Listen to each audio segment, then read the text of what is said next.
नमस्कार विद्यार्थी मित्रांनो, मी दिनेश बडोरे आपलं परत एकदा मनपूर्वक स्वागत करतो द मॅथ्स लॅबमध्ये। यापूर्वी आपण मॅथमॅटिकल लॉजिक या प्रकरणामधील एक्झरसाइज 1.1, 2 आणि 3 हे तिन्ही पण सर्व एक्झाम्पल पाहिलेले आहेत। आता यापुढे 1.4 मध्ये आपल्याला काही एक्झाम्पल दिलेले आहेत। त्याच्यामधला पहिला प्रश्न असा आहे, question number 1, using the rules of negation, म्हणजे निगेशनच्या रूलचा वापर करून आपल्याला काय करायचं आहे, काही दिलेल्या स्टेटमेंटचा आणि स्टेटमेंट पॅटर्नचा आपल्याला निगेशन घ्यायचा आहे। मग तो निगेशन घेत असताना रूल्स थोडेसे आपण रिवाइज करू। अशा प्रकारचे एक्झाम्पल आपण पाहिलेले आहेत ऑलरेडी मागच्या एक्झरसाइजमध्ये, पण परत अजून 1.4 मध्ये काही एक्झाम्पल आपल्याला दिलेले आहेत। रूल्स ऑफ निगेशन मध्ये पहिल्यांदा आपण जेव्हा दोन स्टेटमेंट अँड न जोडलेलं असेल तेव्हा कंजंक्शनचा रूल वापरतो। तो rules of negation of conjunction काय होता, जेव्हा दोन स्टेटमेंट कंजंक्शन मध्ये आहेत आणि निगेशन असेल तर आपण सेपरेट निगेशन घेऊन अँडच्या जागी ऑर घेतलं होतं, आणि वाईस वर्सा डिसजंक्शनच्या वेळेस काय घेतलं होतं आपण, इथं ऑरच्या जागी, हा बघा, ऑरच्या जागी आपण अँड घेतलेलं होतं। बघा, डिसजंक्शन असेल तर आपण काय करतो, जेव्हा negation of P or Q असेल तेव्हा आपण सेपरेट निगेशन घेतो, प्रत्येकाचं निगेशन घेतलं आणि या ऑरच्या जागी काय घेतलं आपण, अँड घेतलं। त्याच पद्धतीनं निगेशन ऑफ इम्प्लिकेशन मध्ये काय केलेलं होतं आपण, जेव्हा दोन स्टेटमेंट इफ देन न जोडलेले आहेत आणि त्याचं निगेशन घ्यायचं असेल तर पहिला statement as it is and दुसऱ्याचा निगेशन घेतलेला होता। आणि बाय कंडिशनल मध्ये सेम त्याच पद्धतीनं आपण हा कंडिशनल डबल वापरला, म्हणजे या दिशेनं पण आणि या दिशेनं पण, म्हणजे पहिला statement as it is and दुसऱ्याचा निगेशन, और दुसरा ॲज इट इज अँड पहिल्याचा निगेशन। तर या सर्व रूलचा वापर आपल्याला करायचा आहे। पहिलं एक्झाम्पल बघा काय दिलेलं आहे, negation Q implies P, the negation of given statement, किंवा हे स्टेटमेंट लिहिलं तरी चालेल, काही प्रॉब्लेम नाही। Negation of Q implies P it is equivalent to, आपण निगेशन ऑफ इम्प्लिकेशन मध्ये काय घेतलं होतं, पहिला statement as it is and दुसऱ्याचा निगेशन। पहिला स्टेटमेंट कोण आहे आपला, पहिला स्टेटमेंट निगेशन ऑफ क्यू आहे। पहा, पहिला स्टेटमेंट कोण आहे आपला, निगेशन ऑफ क्यू आहे, म्हणून तुम्ही हा पहिला statement as it is negation of Q and दुसऱ्याचा निगेशन। तर हा आपण इथं कुठला निगेशन वापरला किंवा कुठला रूल वापरला, निगेशन ऑफ इम्प्लिकेशन। इथे लिहूयात आपण, निगेशन ऑफ इम्प्लिकेशन। त्यानंतर बघा, पी अँड निगेशन क्यू, इथं दोन स्टेटमेंट जोडलेले आहेत कंजंक्शननं, अँड न जोडलेले आहेत। The negation of given statement किंवा द निगेशन ऑफ दिलेला स्टेटमेंट लिहिलं तरी चालेल, P and negation Q is negation of P and negation Q. इथं आपण डी मॉर्गन्स लॉ वापरूयात, म्हणजेच निगेशन ऑफ कंजंक्शन वापरायचं आहे,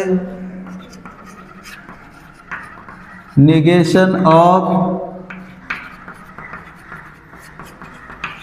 कंजंक्शन इथं वापरत आहोत आपण। तो कसा असेल, सेपरेट निगेशन, पहिल्याचा निगेशन अँडच्या जागी ऑर आणि याचा निगेशन परत, म्हणजे हा काय असेल, negation of negation Q it is equivalent to negation of P और निगेशन ऑफ निगेशन, म्हणजे की तो स्टेटमेंट ॲज इट इज। म्हणजे इथं आपण निगेशन ऑफ कंजंक्शनचा वापर करून हा एक्झाम्पल पाहिलेला होता।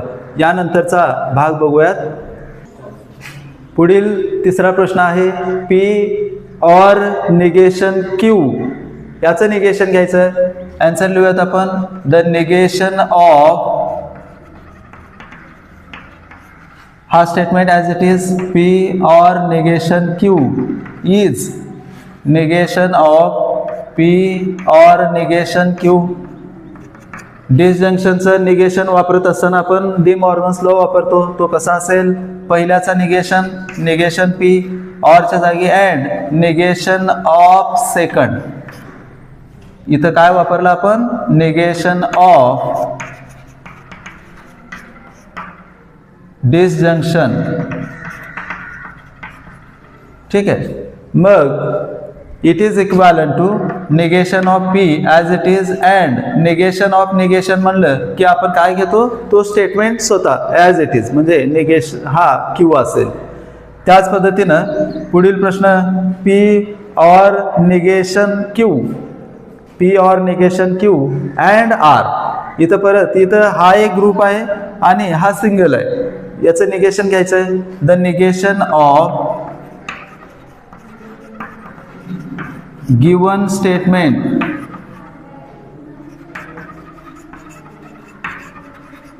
इज, दिलेल्या स्टेटमेंटचं निगेशन काय असेल, तर याचं निगेशन घेऊत आपण. निगेशन ऑफ मोठ्या ब्रॅकेटमध्ये घेऊयात, P or negation Q and R it is equivalent to. इथं बघा अँड न जोडलेलं आहे, मुख्यतः अँड न जोडलेलं आहे. अँड म्हणलं की आपण निगेशन ऑफ काय वापरतो, निगेशन ऑफ कंजंक्शन वापरतो. इथं लिहितो negation of conjunction. Negation of conjunction वापरायचं आहे, तो कसं वापरता येईल, पहिल्याचा negation, negation of P or negation Q, त्यानंतर अँडच्या जागी ऑर आणि दुसऱ्याचं negation, negation R. It is equivalent to, परत बघा आता परत इथं याचं निगेशन, या ब्रॅकेटचं निगेशन घेऊत आपण. इथं निगेशन ऑफ डिसजंक्शन वापरावं लागेल, तो कसं वापरता येईल, पहिल्याचा निगेशन, निगेशन ऑफ पी या अँडच्या जागी बघा, सॉरी या ऑरच्या जागी अँड आणि negation of negation Q or as it is आणि हा निगेशन आर. इथं काय वापरलं आपण, निगेशन ऑफ डिसजंक्शन. त्यानंतर इट इज इक्वॅलंट टू हा negation of P as it is and negation of negation म्हणजे क्यू असेल, क्यू ऑर निगेशन आर. बघा या पुढील प्रश्न बघूयात. पाचवा प्रश्न आहे, P implies P or negation Q. आता या एक्झाम्पलमध्ये पण आपल्याला निगेशनचा रूल वापरायचा आहे, तो कसा वापरता येईल पहा. इथं इम्प्लिकेशन आहे, म्हणजे निगेशन ऑफ इम्प्लिकेशन वापरावं लागेल आपल्याला. The negation of given statement, the negation of given statement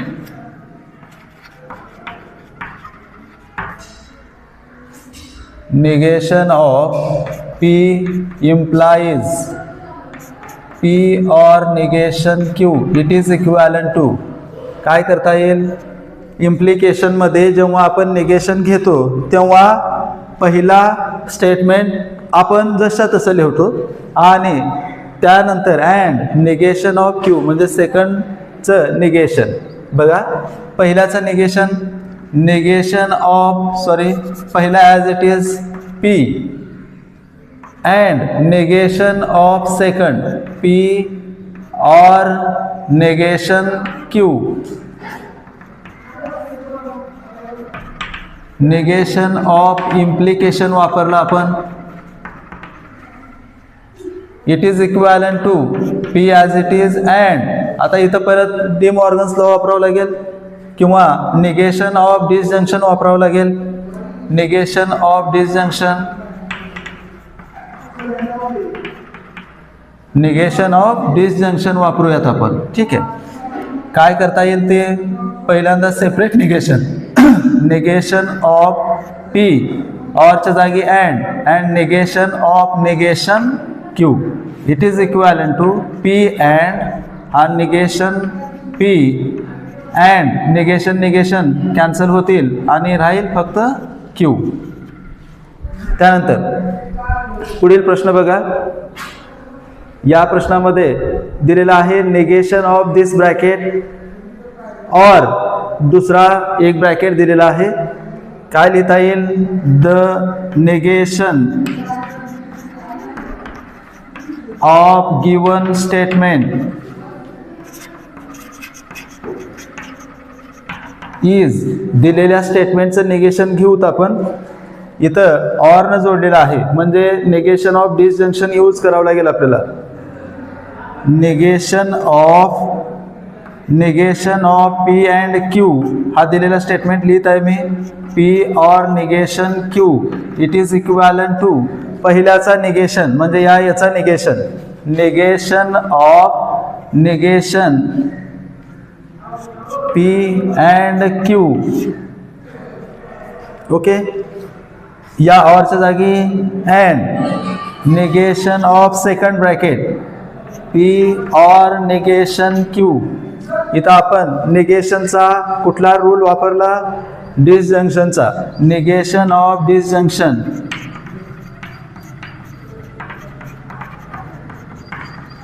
त्यानंतर इट इज इक्विव्हॅलंट टू आता निगेशन ऑफ इथं निगेशन ऑफ निगेशन हा कॅन्सल होऊन जाईल म्हणजे काय राहील फक्त पी अँड क्यू. त्यानंतर हा अँड आणि याच्यामध्ये परत आता निगेशन ऑफ इथं ऑर आहे म्हणजे निगेशन ऑफ तुम्हाला डिसजंक्शन वापरावं लागेल. निगेशन ऑफ फर्स्ट या ऑरच्या जागी and negation of negation Q. इथं आपण वापरलं निगेशन ऑफ परत डिसजंक्शन वापरलं. It is equivalent to P and Q and negation of P and negation cancel झाले म्हणजे निगेशन ऑफ निगेशन काय लिहिता येतं आपल्याला? क्यू. बघा याच्यामध्ये आपण हे 6 एक्झाम्पल पाहिले. इथं आपण वेगवेगळ्या निगेशनचा रूल वापर करून आपण इथं निगेशनचे एक्झाम्पल सोडवलेले आहेत. यापुढील प्रश्न बघूयात. हां, 7वा प्रश्न आहे P or negation Q implies P and negation Q.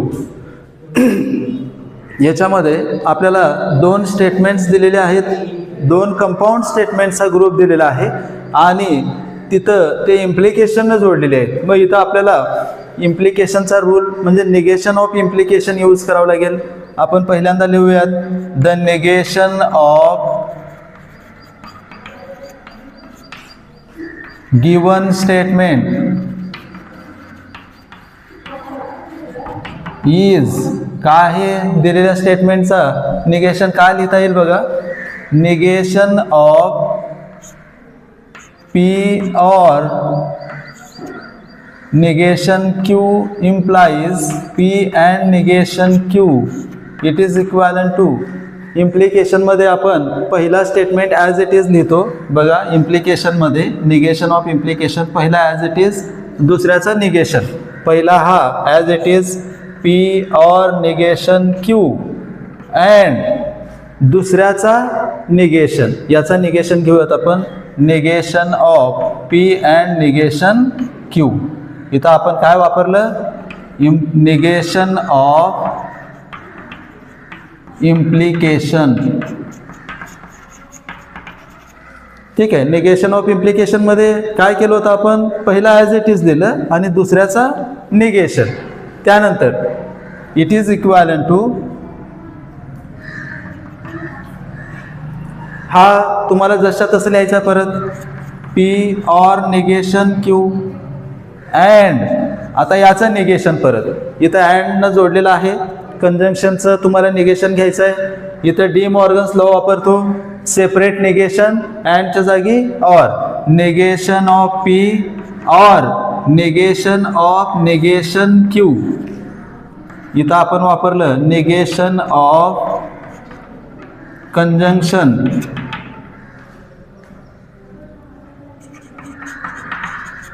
It is equivalent to पहिला bracket as it is P or negation Q and हा negation of P or negation of negation Q म्हणजेच क्यू.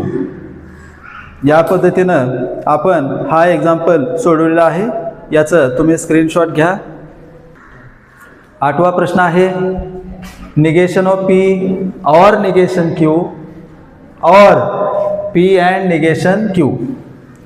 इथं 2 compound statement जोडलेले आहेत ऑरने. म्हणजे इथं तुम्हाला पहिल्यांदा निगेशन ऑफ डिसजंक्शन वापरावं लागेल. लिहूयात आपण the negation of given statement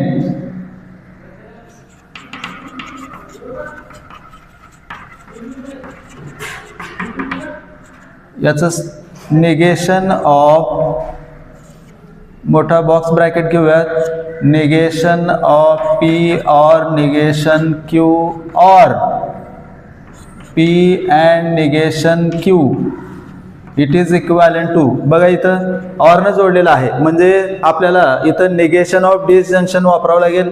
लिहितो इथं निगेशन ऑफ डिसजंक्शन काय सांगतो negation of disjunction separate negation of first negation P और निगेशन क्यू या ऑरच्या जागी अँड आणि negation of second negation of P and negation Q it is equivalent to. आता इथं परत सेपरेट निगेशन घ्यावं लागतील तुम्हाला. इथं निगेशन ऑफ ऑरचं घ्यायचं आहे आणि इथं अँडचं म्हणजे या पायरीला तुम्हाला निगेशन ऑफ डिसजंक्शन आणि निगेशन ऑफ कंजंक्शन दोन्ही पण घ्यायचे आहेत. एकाच पायरीला घेतला तरी काही अडचण नाही. आपण घेऊयात याच्या बाबतीत जर लिहायचं झालं तर negation of first negation of negation P त्यानंतर या ऑरच्या जागी अँड निगेशन ऑफ सेकंड म्हणजे निगेशन ऑफ निगेशन क्यू हे झालं पहिल्याच्या बाबतीत. त्यानंतर इथं अँड निगेशन परत इथं सेपरेट निगेशन ऑफ फर्स्ट और अँडच्या जागी ऑर आणि निगेशन ऑफ निगेशन क्यू म्हणजे इथं निगेशन ऑफ एका जागी आपण निगेशन ऑफ कंजंक्शन वापरलं एका जागी निगेशन ऑफ डिसजंक्शन दोन्ही लिहूत आपण इथं negation of disjunction and conjunction दोन्ही पण इथं निगेशन वापरले आपण. इट इज इक्वॅलंट टू काय होईल बघा निगेशन ऑफ निगेशन पी म्हणजे फक्त पी राहील and negation of negation Q म्हणजे क्यू असेल हा अँड इथं negation of P as it is और निगेशन ऑफ निगेशन क्यू म्हणजे तुम्हाला माहिती आहे ते का असेल क्यू असेल. तर बघा इथं आपण या निगेशनच्या रूल्सच्या साह्यानं आपण हा पहिला प्रश्न सोडवला ज्याच्यामध्ये आपल्याला काही कंपाऊंड स्टेटमेंट दिलेले होते काही स्टेटमेंट पॅटर्न दिलेले होते आणि आपण त्याचं काय घेतलं निगेशन घेतलं. तर या प्रश्नाचं तुम्ही स्क्रीनशॉट घ्या.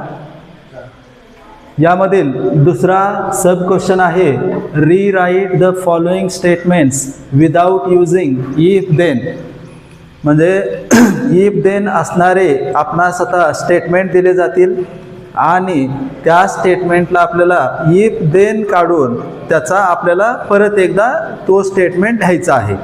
मग याच्यासाठी तुम्हाला एक इम्प्लिकेशनचा एक रूल यूज करावा लागेल तो आहे कंडिशनल लॉ असं म्हणतो आपण त्याला.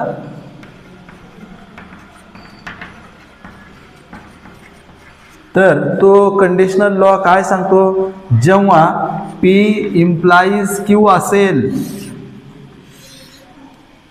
जेव्हा P इम्प्लाइज Q असेल त्याला तुम्ही हा पहिला स्टेटमेंटचा निगेशन और दुसरा असं लिहू शकता. बघा हा कंडिशनल लॉ काय आहे जेव्हा P इम्प्लाइज Q असेल म्हणजे इफ P देन Q असेल तेव्हा त्याला आपण असं सुद्धा लिहू शकतो निगेशन ऑफ फर्स्ट स्टेटमेंट और सेकंड ॲज इट इज. हा आहे कंडिशनल लॉ. तर या कंडिशनल लॉचा आपल्याला इथं यूज करावा लागेल. मग यासाठी पहिल्यांदा दिलेला जो स्टेटमेंट आहे त्याला सिम्बॉलिक फॉर्ममध्ये लिहूयात आपण. तो कसं लिहिता येईल बघा लेट P अँड Q दोन स्टेटमेंट इथे घेऊयात आपण. P आहे अ मॅन इज अ जज अ मॅन इज अ जज. त्यानंतर दुसरा he is honest he is honest लिहिण्यापेक्षा अ मॅन इज ऑनेस्ट.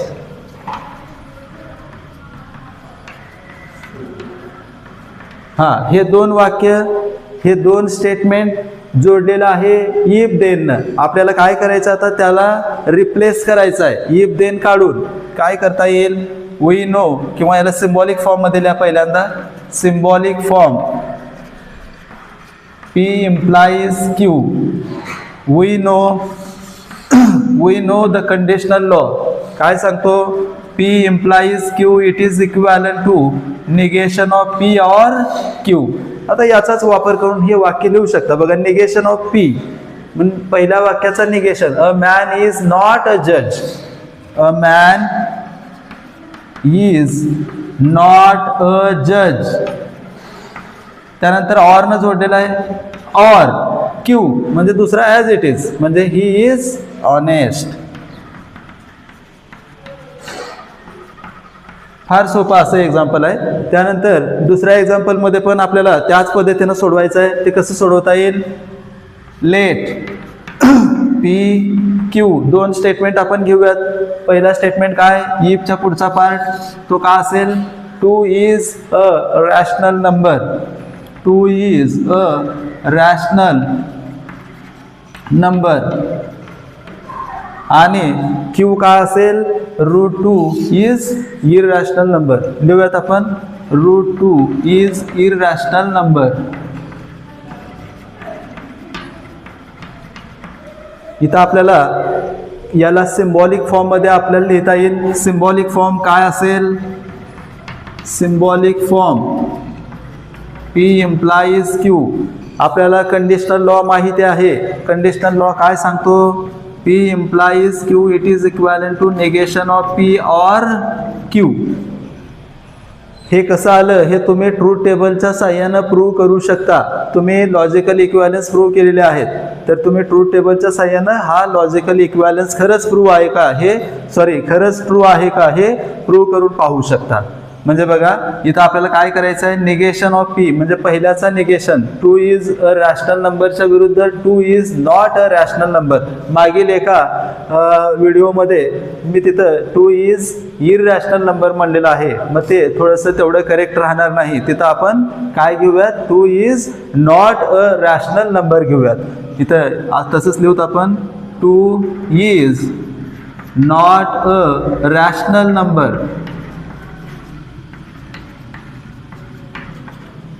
याचं निगेशन घेतलो आणि ऑर हा दुसरा, √2 इज इररॅशनल नंबर.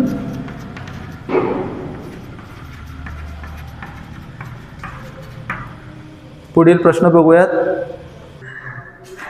तिसरा सब क्वेश्चन असा आहे, if f(2) is equal to 0 then f(x) is divisible by x - 2. म्हणजे इथं एक स्टेटमेंट दिलेला आहे आणि तो स्टेटमेंट इफ देननं तुम्हाला जोडलेला आहे आणि त्याला आपल्याला इफ देन काढून परत एकदा रिराईट करायचं आहे. मग त्यासाठी तुम्ही कंडिशनल लॉ वापरलेलं होतं. कंडिशनल लॉ काय सांगत होता, जेव्हा P implies Q असेल तेव्हा तुम्ही निगेशन ऑफ P म्हणजे पहिल्याचा निगेशन और दुसरा स्टेटमेंट लिहू शकता. इथं याला आपण सिम्बॉलिक फॉर्ममध्ये लिहूयात.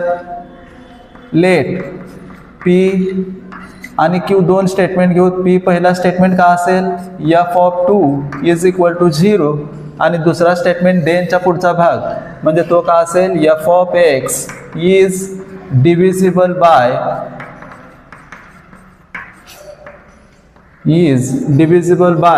x - 2. दिलेल्या स्टेटमेंटला सिम्बॉलिक फॉर्म मध्ये लिहूयात आपण. सिम्बॉलिक फॉर्म इज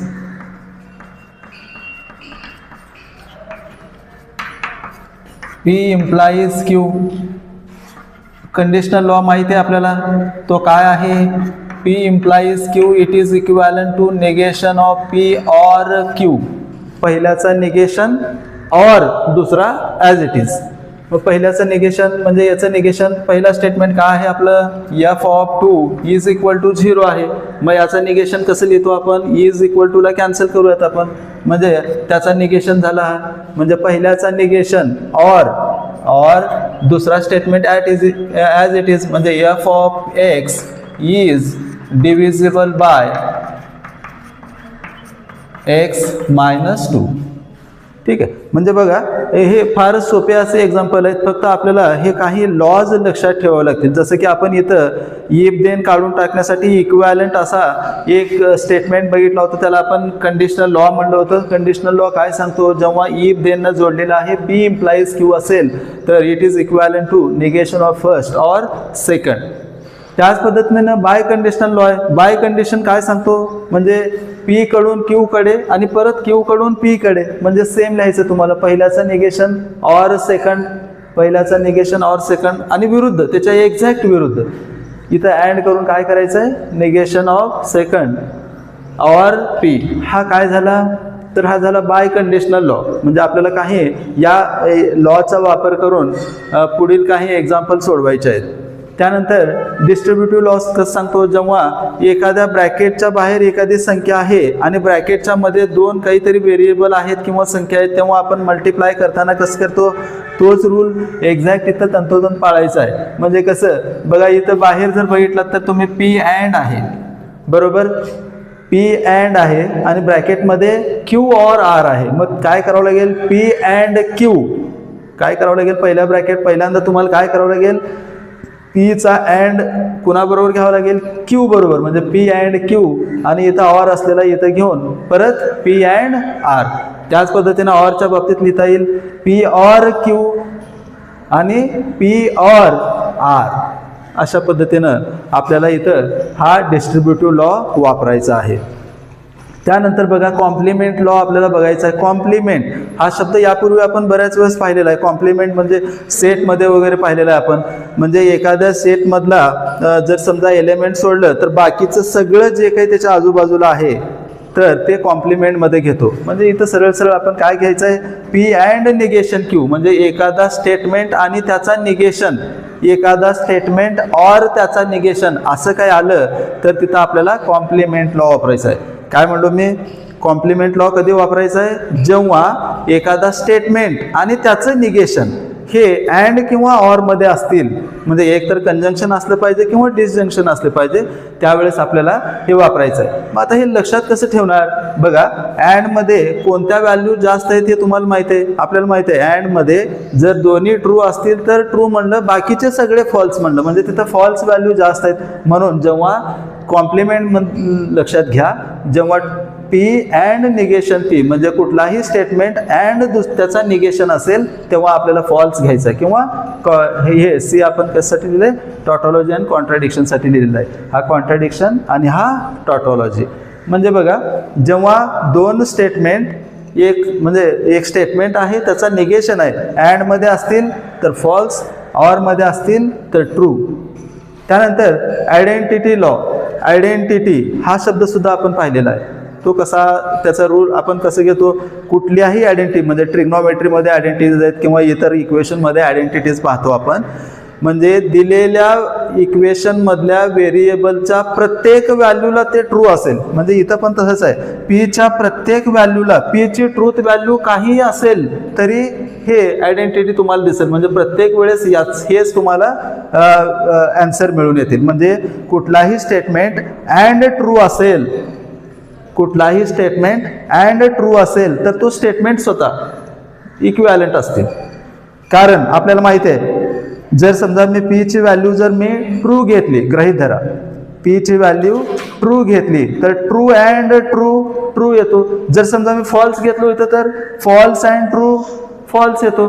म्हणजे पीच्या व्हॅल्यूवर सगळं डिपेंड आहे. म्हणून जेव्हा अँड मध्ये एखादा स्टेटमेंट आणि टी असेल, ट्रू असेल तर, किंवा टॉटॉलॉजी असेल तर तुम्ही तो स्टेटमेंट स्वतः घ्यायचा, सेम ऑर मध्ये घ्यायचा आहे जर कॉन्ट्राडिक्शन सोबत असेल किंवा फॉल्स असेल तर, बरोबर. त्याच पद्धतीनं जेव्हा पी अँड सी असेल, पी अँड एफ असेल तेव्हा आपल्याला परत एफच घ्यायचा आहे. म्हणजे आणि इथं पी ऑर टी असेल तर आपल्याला तिथं ट्रू किंवा टॉटॉलॉजी असं घ्यायचं आहे. तर या सगळ्याच लॉचा आपल्याला वापर करून क्वेश्चन नंबर 3 मधले प्रश्न सोडवायचे आहेत. याचं तुम्ही स्क्रीनशॉट घ्या. Question number 3, without using the true table prove the following logical equivalence. यापूर्वी सुद्धा अशा प्रकारचे एक्झाम्पल आपण पाहिलेले आहेत. लॉजिकल इक्विव्हॅलन्स हे सारखे दाखवण्यासाठी आपण ट्रूथ टेबलचा वापर केलेला होता. म्हणूनच इथं प्रश्न देताना काय दिलेला आहे, without using the truth table, म्हणजे ट्रूथ टेबलचा वापर करू नका आणि दिलेला लॉजिकल इक्विव्हॅलन्स काय करा, प्रूव्ह करा. हे प्रूव्ह करण्यासाठी आपल्याला आता पाहिलेले हे सर्व नियमाचा वापर करायचा आहे. ते कसं करता येईल, म्हणजे काय करायचं, तुम्हाला LHS बरोबर RHS इथं दाखवावं लागेल. पहिल्यांदा आपण LHS काय दिलंय, इथं हा पूर्ण स्टेटमेंट पाहिला तर तो कसा आहे, P double implies Q, it is equivalent to P and Q or negation P and negation Q. बघा LHS घेऊयात आपण, LHS it is equivalent to P double implies Q. Double implication दिसलं, लक्षात आलं असेल तुम्हाला कुठला रूल वापरायचा, तर आपल्याला बाय कंडिशनल लॉ वापरायचा आहे. It is equivalent to, by conditional law काय सांगतो, पहिल्याचा निगेशन और दुसरा, बघा पहिल्याचा निगेशन और दुसरा, त्यानंतर इथं बघा पहिल्याचा निगेशन और दुसरा अँड दुसऱ्याचा निगेशन, अँड दुसऱ्याचा निगेशन और पहिला. म्हणजे इथं आपण बाय कंडिशनल लॉ वापरलं. इथं लिहूयात आपण बाय कंडिशनल लॉ.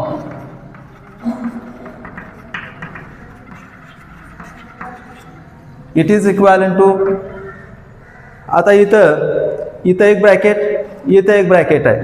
अशा वेळेस आपल्याला डिस्ट्रीब्युटिव्ह लॉ वापरायचं आहे. डिस्ट्रीब्युटिव्ह लॉ काय सांगतो, सरळ सरळ जेव्हा दोन ब्रॅकेटचा गुणाकार आपण करत होतो त्याच पद्धतीने करायचं आहे.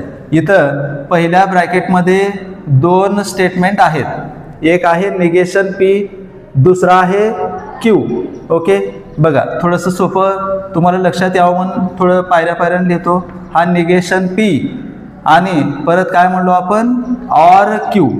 Okay, negation P or Q, negation P सोबत हा पूर्ण ब्रॅकेट घ्यायचा, परंतु कसं इथं अँड मध्ये, म्हणून निगेशन P अँड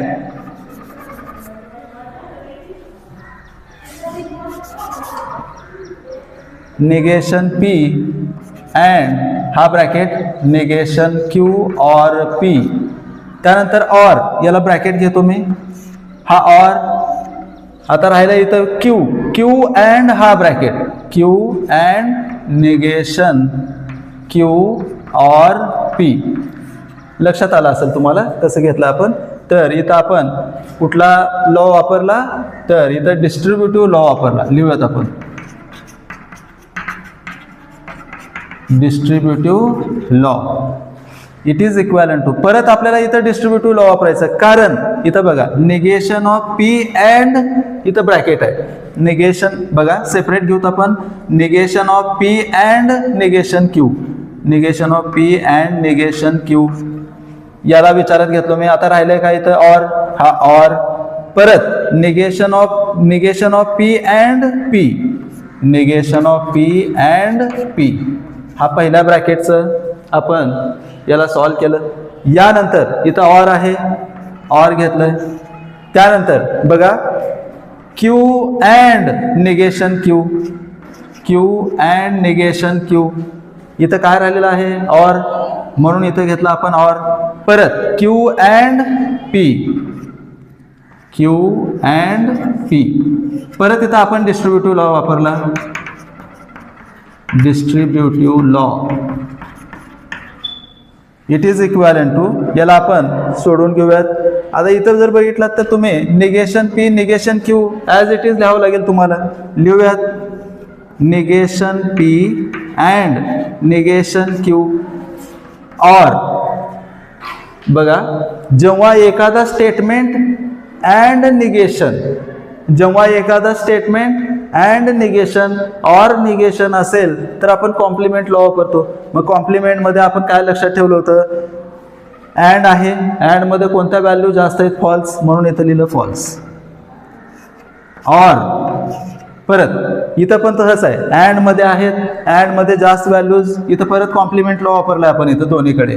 मग इथं सुद्धा फॉल्स. और हा Q अँड P, आपण कॉम्प्लिमेंट लॉ वापरलं म्हणून इथं लिहूयात आपण कॉम्प्लिमेंट लॉ. त्यानंतर नेक्स्ट बघा, इट इज इक्विव्हॅलंट टू, इथं आपल्याला आयडेंटिटी लॉ वापरावं लागेल. आयडेंटिटी लॉ काय सांगतो, ऑर मध्ये इथं आहे बघा, आयडेंटिटी लॉ ऑर मध्ये जेव्हा कुठलाही स्टेटमेंट फॉल्स बरोबर असेल, कुठलाही स्टेटमेंट फॉल्स बरोबर असेल तर तो स्टेटमेंट स्वतः असेल. इथं पण आणि इथं पण तसंच असेल. म्हणून इथं काय असेल, negation of P and negation Q, हा ऑर बरोबर आल्यामुळं हा असाच असेल. 2 ब्रॅकेट घ्यायची काही गरज नाही. परत ऑर इथं पण तसंच असेल, म्हणजे क्यू अँड पी येईल फक्त. हा क्यू अँड पी. कुठला लॉ वापरला आपण, आयडेंटिटी लॉ. हे लॉज तुम्हाला थोडंसं लक्षात ठेवावं लागतील. जेव्हा हे लॉज आपण लक्षात ठेवूत आणि थोडंसं सराव करूयात तर हे एक्झाम्पल आपल्याला सोपे वाटायला लागतील.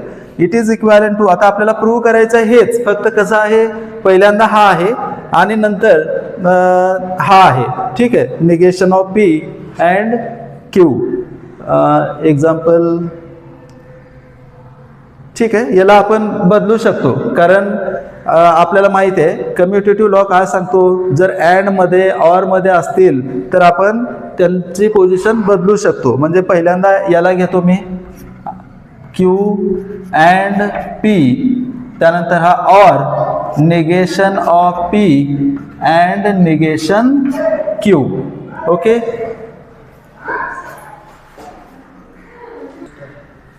यापुढील हा दुसरा प्रश्न आहे, P or Q and P or negation Q it is equivalent to P. म्हणजे इथं आपल्याला ट्रूथ टेबलचा वापर करायचा नाही आणि हा लॉजिकल इक्विव्हॅलन्स काय करायचा आहे, प्रूव्ह करायचा आहे.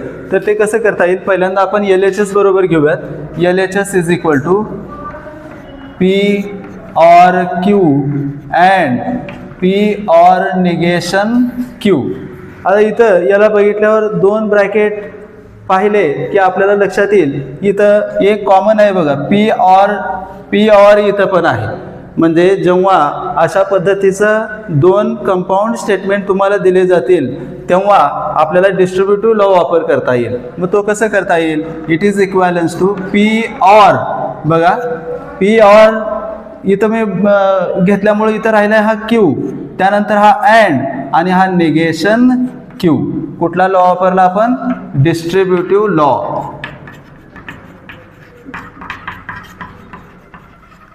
त्यानंतर बघा इथं हा तुम्हाला ब्रॅकेट मिळालाय आणि त्या ब्रॅकेटमध्ये तुम्हाला बघितल्यावर लक्षात येईल की एक स्टेटमेंट आणि त्याचा निगेशन दिलेला आहे. मग कुठलाही स्टेटमेंट आणि त्याचा निगेशन असेल तर आपण काय घेतो, इथं जर बघितलं तर बघा कुठलाही स्टेटमेंट आणि त्याचा निगेशन म्हणजे कॉम्प्लिमेंट लॉ आपण यूज करतो. मग कॉम्प्लिमेंट लॉमध्ये इथं आपण लक्षात ठेवण्यासाठी काय केलं होतं, अँड होतं. तर अँडमध्ये कोणत्या व्हॅल्यू जास्त आहेत, फॉल्स आहेत, म्हणून आपण हा फॉल्स घेऊयात. It is equivalent to P or false. आणि आपण यूज केलेला काय यूज केलं म्हणलं आपण, complement law.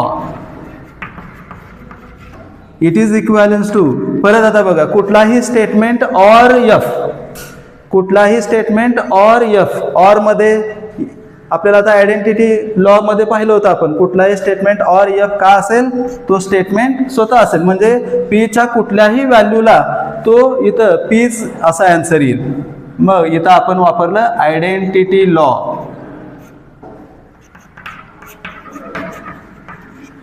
Which is equal to RHS. म्हणून तुम्ही परत तो स्टेटमेंट द्यायचा आहे, therefore P or Q and P or negation Q it is equivalent to P.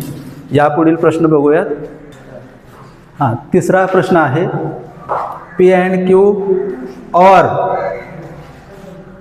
Negation P and Q or P and negation Q it is equivalence to P or Q.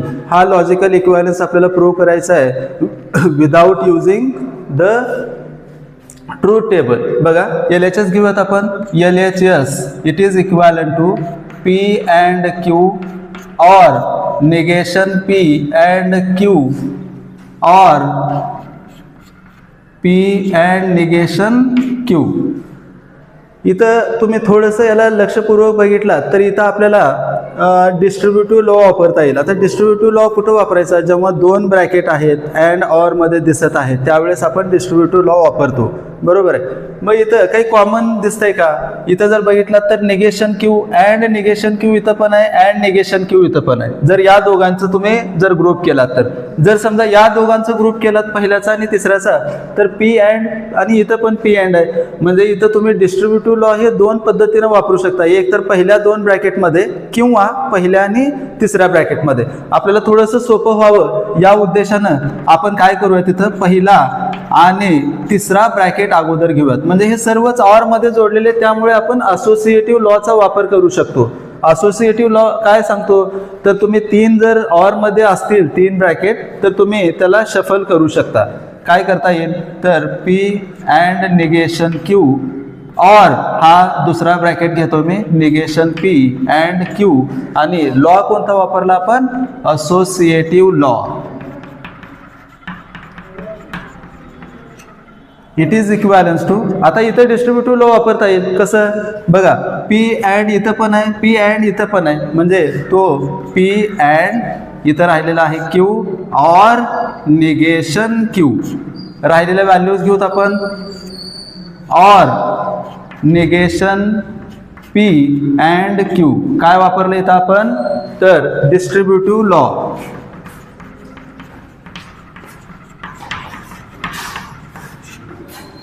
It is equivalent to, इथं एक statement और त्याचा negation, कुठलाही statement त्याचा negation जेव्हा आपण घेतो तेव्हा आपण कॉम्प्लिमेंट लॉ यूज करतो. कॉम्प्लिमेंट लॉ यूज करूयात. पी अँड ऑर मध्ये कोणत्या व्हॅल्यू जास्त आहेत, तर ऑर मध्ये ट्रू व्हॅल्यू जास्त आहेत. तर आपण पी अँड टी, ऑर इथं हा जशा तसं निगेशन पी अँड क्यू, आपण कॉम्प्लिमेंट लॉ वापरला आपण इथं. इट इज इक्विव्हॅलंट टू, बघा, पी अँड टी जेव्हा टॉटॉलॉजी असेल, ट्रू असेल, इथं कुठलाही स्टेटमेंट अँड ट्रू म्हणलं तर तो स्टेटमेंट स्वतः असेल. पी ऑर इथं आपण कुठला आयडेंटिटी लॉ वापरला, P or negation P and Q, identity law. It is equivalent to, परत इथं बघा, इथं आपल्याला कुठला लॉ वापरता येईल, परत डिस्ट्रीब्युटिव्ह लॉ वापरता येईल. P or negation P, P or negation P पहिल्या ब्रॅकेटमध्ये, इथं काय आहे, अँड पी ऑर हा Q. It is equivalent to, बघा परत इथं आपल्याला इथं कोणता लॉ वापरला आपण, डिस्ट्रीब्युटिव्ह लॉ वापरला. लिहूयात आपण डिस्ट्रीब्युटिव्ह लॉ. परत इथं तुम्हाला काय दिसतंय, एक स्टेटमेंट आणि त्याचा निगेशन, कुठलाही स्टेटमेंट त्याचा negation, complement law. Complement law use करूयात कशामध्ये, ऑर मध्ये. तुम्हाला माहिती आहे ऑर मध्ये कोणत्या व्हॅल्यू जास्त आहेत, ट्रू व्हॅल्यू जास्त आहेत. मग इथं आपण लिहूयात ट्रू अँड हा पी ऑर क्यू. जेव्हा कुठलाही स्टेटमेंट अँड ट्रू असेल तर तो स्वतः स्टेटमेंट असतो. इथं वापरलेला लॉ होता आपला कॉम्प्लिमेंट लॉ. आणि परत इथं डिस्ट्रीब्युटिव्ह, परत इथं आपल्याला आयडेंटिटी लॉ वापरून काय लिहिता येईल, P or Q, identity law which is equal to RHS. म्हणून हाच परत आपल्याला प्रश्न खाली लिहायचा आहे. म्हणजे बघा इथं आपण LHS बरोबर RHS प्रूव्ह केलेला आहे. शेवटचा प्रश्न आहे, negation of P and negation Q implies P and negation Q. It is equivalent to P or negation Q and negation P or Q. इथं आपण LHS बरोबर घेऊयात.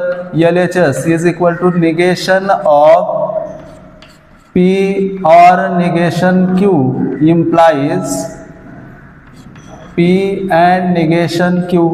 इथं आपल्याला निगेशनचा रूल वापरावा लागेल, निगेशन ऑफ इम्प्लिकेशन वापरावं लागेल.